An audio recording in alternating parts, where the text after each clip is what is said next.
Un cousin trahit sa famille pour la richesse, mais le karma le laisse dans la pauvreté.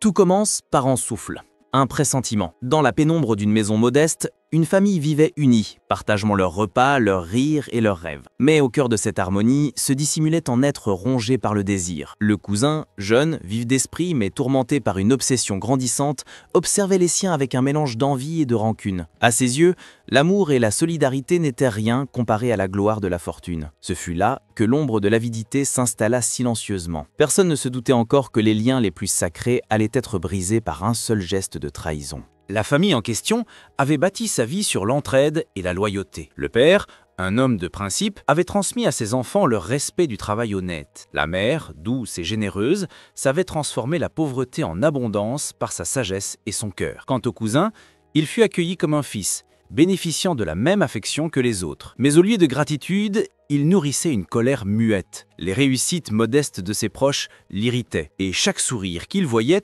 lui rappelait sa propre frustration. Dans ce foyer chaleureux, il se sentait étranger, prisonnier de son désir de grandeur. C'est lorsqu'un marchand venu de la capitale parla d'opportunités d'affaires que le poison fit son effet. Le cousin, subjugué par ses récits de richesse fulgurante et de pouvoir, se laissa séduire. Il voyait déjà ses poches remplies d'or, son nom respecté par tous. Mais pour cela, il fallait une mise de départ, une somme qu'il n'avait pas. Son regard se tourna alors vers ceux qui l'avaient élevé et protégé. Le plan germa dans son esprit. Utiliser l'héritage familial, voler ce qui ne lui appartenait pas et abandonner derrière lui ceux qu'il aimait sincèrement. La trahison n'était plus une hypothèse, elle devenait une certitude.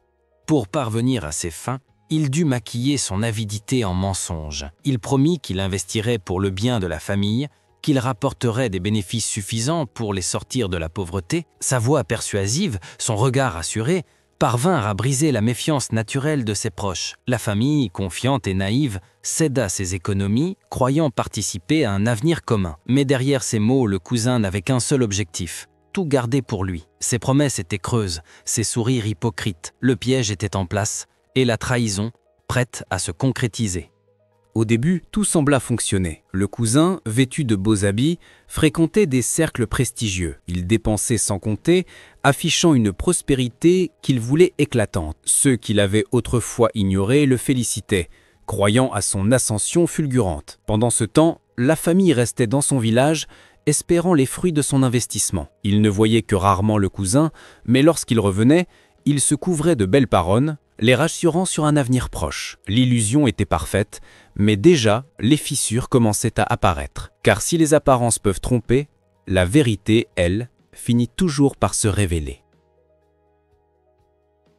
Malgré son luxe apparent, le cousin n'était pas heureux. Les fêtes, les bijoux, les flatteries ne comblaient pas le gouffre qui grandissait en lui. Il rêvait de grandeur, mais au fond, il savait que son empire était construit sur le mensonge et la trahison. Les nuits devinrent plus lourdes, les visages de ceux qui l'avaient trahi hantèrent ses songes. Pourtant, il refusait de céder, s'entêtant à croire qu'un jour, sa fortune deviendrait stable. Mais le destin, silencieux, préparait déjà sa revanche.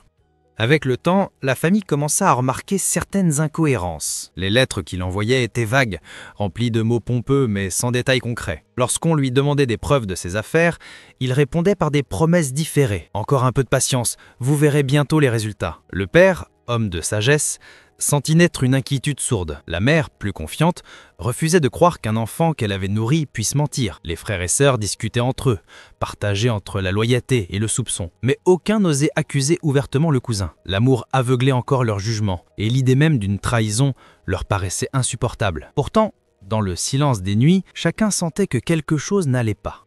Dans la ville où il s'était installé, le cousin ne pouvait plus cacher éternellement ses faiblesses. Ses dépenses dépassaient de loin ses gains réels. Les partenaires d'affaires, d'abord impressionnés, commencèrent à douter de lui. Les banquiers réclamaient le remboursement et les investisseurs exigeaient des résultats. Pour maintenir les apparences, il s'enfonça dans de nouveaux mensonges, multipliant les emprunts et les dettes. Son sourire, autrefois charmeur, devenait crispé. Ses amis de circonstance s'éloignaient un à un, laissant place à des créanciers de plus en plus pressants. Le château de cartes qu'il avait bâti tremblait déjà, mais il refusait de l'admettre. La chute n'était plus qu'une question de temps. Un jour, acculé par ses créanciers, il retourna au village, espérant soutirer encore davantage à sa famille. Il arriva vêtu de vêtements moins éclatants, son visage marqué par la fatigue et l'angoisse. Pourtant, il tenta de garder son ton assuré, parlant de projets grandioses qui ne manqueraient pas de réussir. Mais cette fois, l'accueil fut plus froid. Les regards de ses proches n'étaient plus remplis de naïveté, mais de prudence. Le père lui posa des questions précises, auxquelles il ne sut répondre. La mère, malgré son cœur tendre, sentit son instinct maternel la troubler. Le doute s'était transformé en suspicion, et la confiance s'effritait à vue d'œil. Quelques semaines plus tard, la vérité éclata. Un marchand de passage, connaissant le cousin, raconta les dettes qu'il avait accumulées en ville et les humiliations publiques qu'il subissait. Les illusions volèrent en éclats. La famille, choquée, comprit enfin l'ampleur de la trahison. Les économies confiées avec tant d'amour avaient été dilapidées dans les excès et les mensonges. Le père se mura dans un silence lourd. La mère versa des larmes amères, et les frères et sœurs se sentirent trahis au plus profond de leur être. La douleur n'était pas seulement financière, elle était surtout morale. L'un des leurs avait vendu leur confiance pour un mirage de richesse.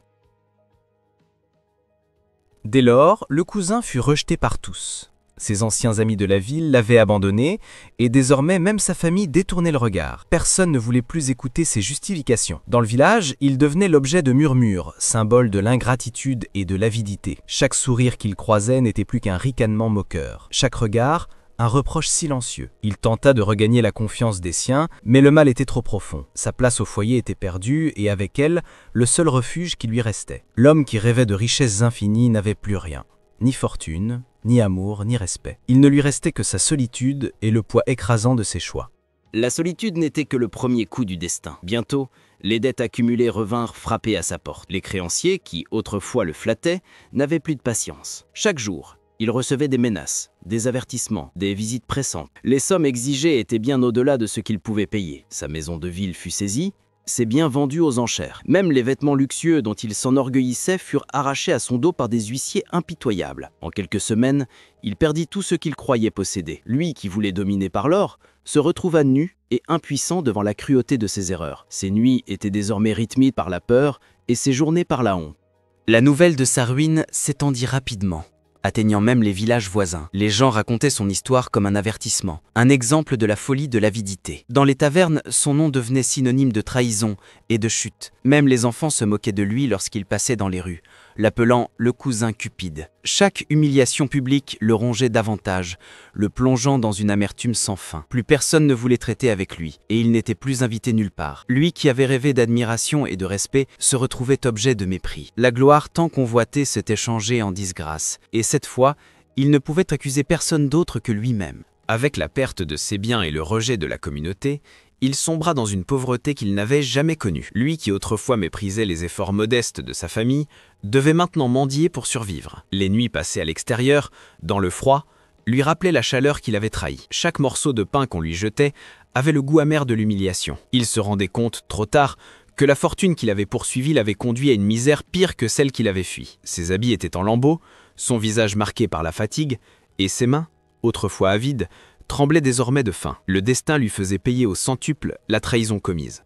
La misère matérielle ne fut rien comparée au poids de sa conscience. Chaque nuit, il revoyait les visages de sa famille, leurs regards de confiance, leurs sourires pleins d'espoir et les larmes de sa mère quand la vérité éclata. Ses souvenirs devinrent des fantômes qui le hantaient sans répit. Il entendait leur voix lui reprocher son ingratitude, et parfois il murmurait seul dans l'obscurité, suppliant un pardon qu'il savait impossible. La culpabilité devint son plus cruel châtiment. Même dans le silence le plus total, il n'était jamais seul. Son âme était assiégée par les spectres de son passé. Aucun trésor, même imaginaire, ne pouvait désormais apaiser ce tourment. Brisé, il tenta une dernière fois de retourner vers sa famille. Il marcha jusqu'à la maison où il avait grandi, espérant que le sang partagé suffirait à effacer les fautes. Mais à son arrivée, il ne trouva que des portes fermées et des regards froids. Ses cousins, jadis ses frères de cœur, détournèrent la tête. Sa tante, la femme qu'il avait aimée comme un fils, ne versa plus de larmes. Son cœur s'était endurci. Le père de famille, autrefois si accueillant, lui dit simplement « Tu as choisi l'or au lieu de nous. Vis maintenant avec ton choix. » Ces mots furent comme un coup près. Il comprit qu'il n'avait plus de foyer, plus de refuge. Il était condamné à errer, seul, avec pour seule compagnie l'écho de ses propres fautes. Désormais rejeté de partout, il commença une vie d'errance. Ses pas le menèrent de village en village,